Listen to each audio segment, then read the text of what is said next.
Yes, bwana, moja ya mechi kubwa ambayo ilikuwa inasubiriwa kwa hamu na watu wengi tayari imeshatamatika kwa siku ya jana. Ni Kariakoo Derby ambayo ilimkutanisha Yanga pamoja na Simba. Nikukaribisha mtazamaji wa FJTV ndani ya kipindi chako cha Sport Recap. Utakuwa nami Neema Kayugwa na oza wako wa zamu, lakini kumbuka sitakuwa peke yangu, nitakuwa na Ahmed Ali ambaye atahakikisha anakupitisha kwenye uchambuzi kwa yale matukio muhimu ambayo yalitokea kwa siku ya jana. Endelea kwa nasi, tunarejea muda si mrefu.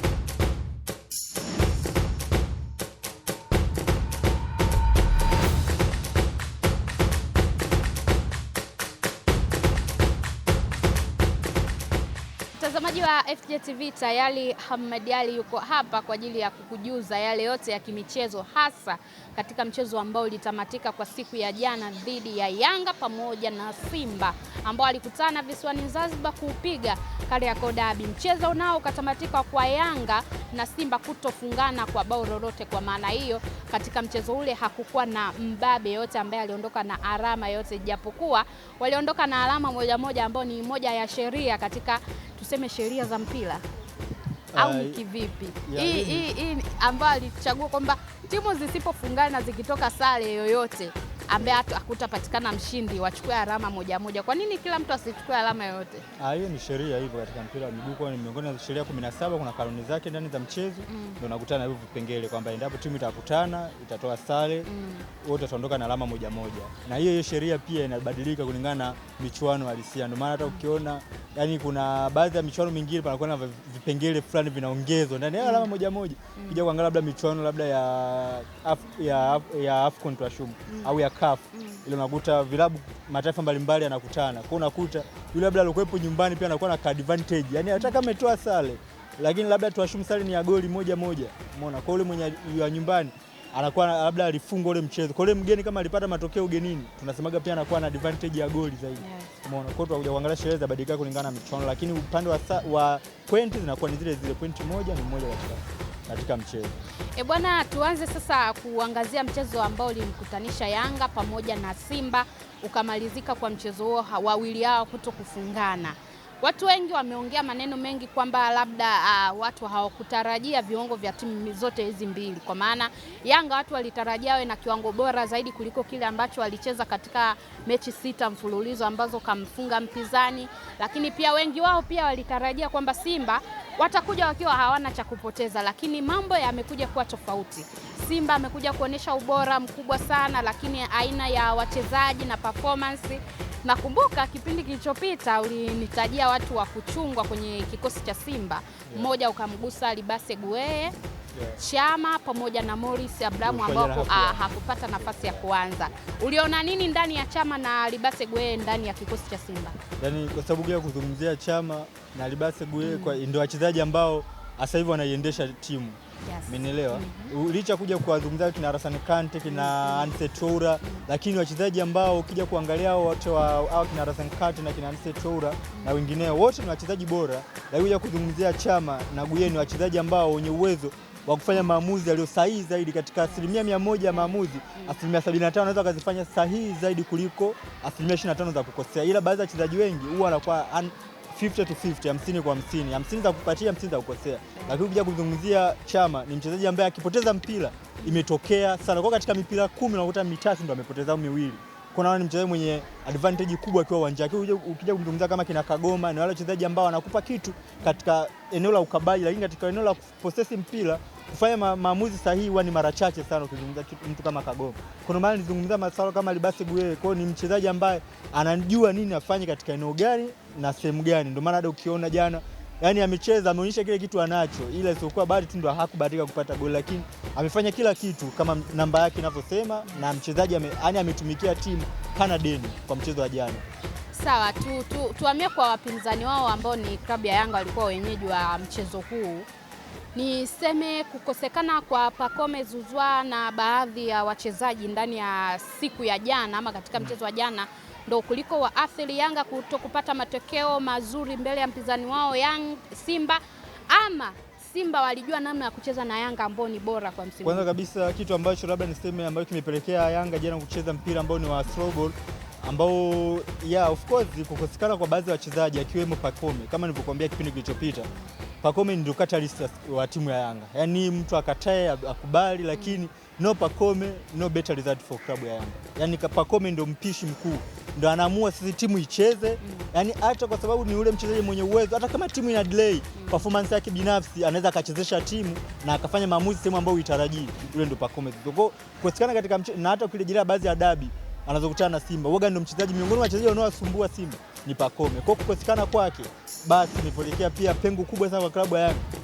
Max Zinge kukosa wale msaidizi mwenye uwezo kama Pacome kufanya catalyst katika klabu na kumpa mipira ya mbali au mipira ya throw ball za mbali ili aweze Max, kwa sababu Max anataka nitengee kwa anapenda sana kutumia flanks za pembeni Max Zinge. Kwa jana pia hatukuona ile cutting zake kwa sababu gani hatujaona cutting za Max? Kwa sababu cutting za Max alikuwa anazifanya endapo Pacome yuko ndani.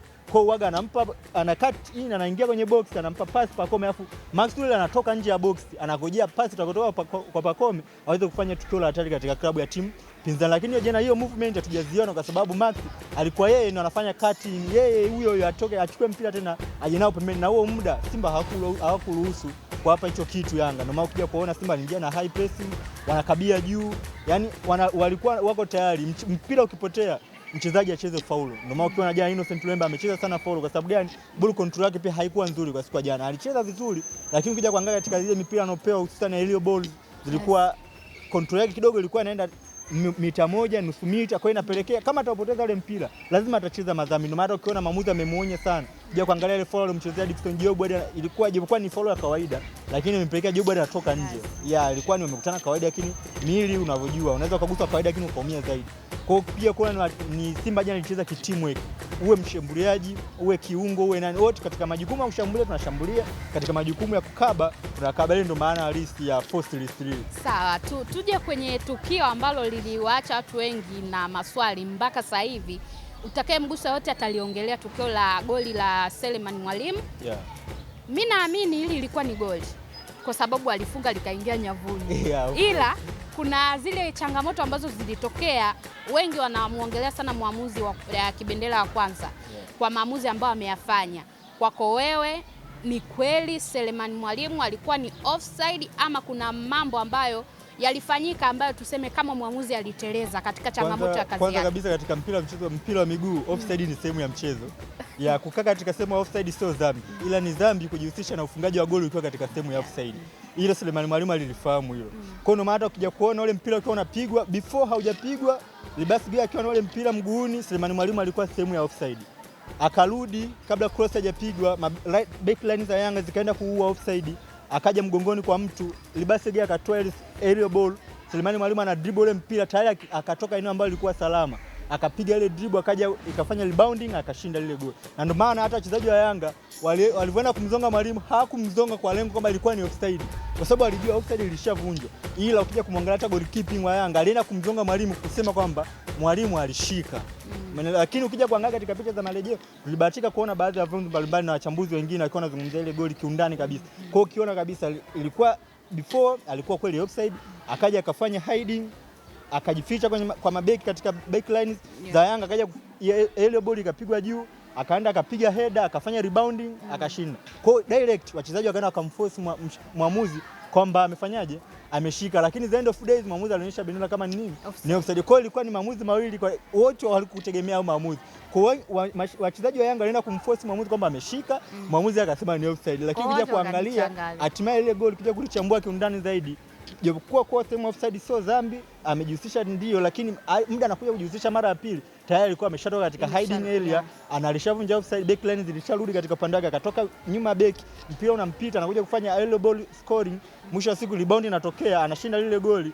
Ila haikuwa hivyo, mwamuzi akaona zaidi kwamba lazima ni wa upande wa mashariki, akaamua iwe ni offside, lakini katika realistic that is a clear goal. Bwana, ni goli halali ambayo kwa siku ya jana klabu ya Simba imeweza kunyimwa niseme ama kunyongwa kwa namna hiyo, lakini wengi wanajihusisha pia na offside ya Dube. Tumalize kwa hapo kwa dakika chache kwa Dube. Offside ya Dube.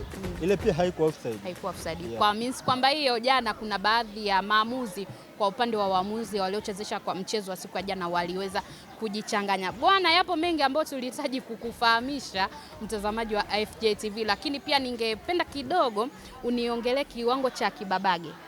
Kibabage amekuwa ni moja ya maingizo mapya ambayo yamekuwa mazuri. Yani ningeambia nitoe man of the match. In my side ndio maana sema kwa upande wangu mimi Wanda Kid Kibabage atakiwa kuchukua jana man of the match. Ukiachana na ile ambayo amepewa Diarra. Kwa upande wangu ningesema kwa wachezaji wale wa ndani tumpe mtu man of the match. Ukiacha kina Albasi Gue, kina Chama, kina nani, lakini tukija kwa bwana mdogo, yani jana amefanya kila kitu. Amepiga cross za kutosha jana, amekaba, yani unaona hadi wale yani zile flanks za pembeni za Yanga hazikutamba jana. Umeelewa? Walitegemea labda atatumia kama wings kwa sababu mchezo wa jana Yanga walitegemea atatumia kama wings kutokea pembeni, lakini haikuwa hivyo. Kwa unaona kabisa backline za Simba za left and right, Shomari Kapombe pamoja na Kibabage walicheza, yani waliofa kitu kizuri zaidi, kitu kikubwa kabisa kwa bwana mdogo Kibabage. Ndio maana hadi muda anatoka, hata mtangazaji ulimsikia kuna sema alisema kama ni wasaa sasa ni mashabiki wa Simba wanaweza wasimame jukwaa, wanaweza kumpigia makofi Kibabage. Jana alicheza kiwango bora, sidhani kama alishaye kucheza kiwango kile alichokionyesha siku ya jana. Bwana mtazamaji wa FJ TV, si tunafika tamati, lakini pia nikufahamishe Yanga mpaka sasa hivi anashikilia nafasi ya kwanza akiwa na michezo 11, akiwa ameshinda michezo 9 na kukusanya alama 29, lakini kwa klabu ya Simba mpaka sasa hivi anashikilia nafasi ya 3 akiwa na michezo 11, akishinda michezo 7 na kukusanya alama 24. Ni pointi 5, basi ataweza kumfikia Yanga endapo Yanga hatashinda mchezo wote unaokuja.